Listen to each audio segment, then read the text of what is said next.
Ouais, non, je vais plutôt prendre la table Ondaretta, rectangle, 120 cm. Acheter une nouvelle table et surtout s'imaginer ce que ça va donner chez soi. Elle est sympa, mais la finition, c'est pas ce qui m'intéresse. Cette application de réalité augmentée permet de voir les meubles dans son salon avant de les acheter. Ça correspond pile poil à ce que je recherchais.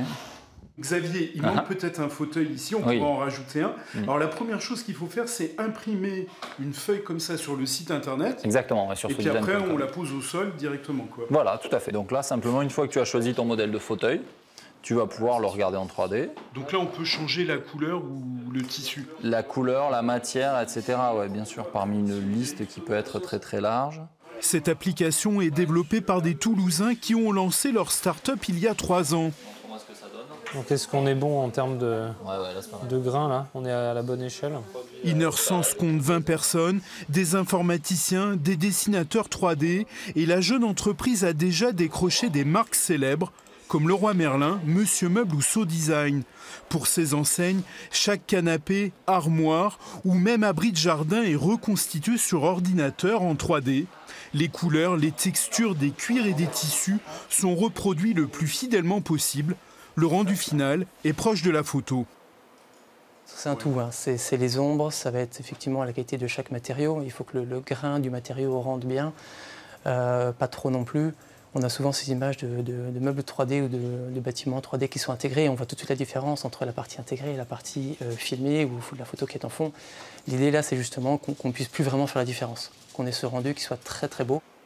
La start-up a développé son propre moteur 3D pour obtenir ce rendu ultra précis. Des milliers de lignes de code que ces informaticiens testent sur le parking juste derrière leur bureau. Le marqueur est placé au sol. L'application va s'en servir comme étalon pour dimensionner un abri de jardin. Les proportions sont parfaitement exactes. Il est alors possible de tourner autour comme s'il venait d'être installé entre ces voitures. L'application est gratuite, elle s'installe depuis le site internet du magasin. On dispose de terminaux, voilà, les téléphones portables, les tablettes qui sont devenus vraiment suffisamment puissants pour avoir une expérience satisfaisante. Ça va aller encore plus loin avec tous les gros constructeurs américains, là, Google, Facebook, qui travaillent tous sur du hardware, sur des lunettes, ce genre de choses, ou des téléphones de nouvelle génération.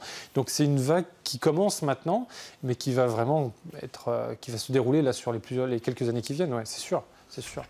Fini le catalogue papier, la réalité augmentée va bouleverser notre manière de consommer. Les investisseurs l'ont bien compris, la start-up vient de lever 600 000 € pour continuer son développement.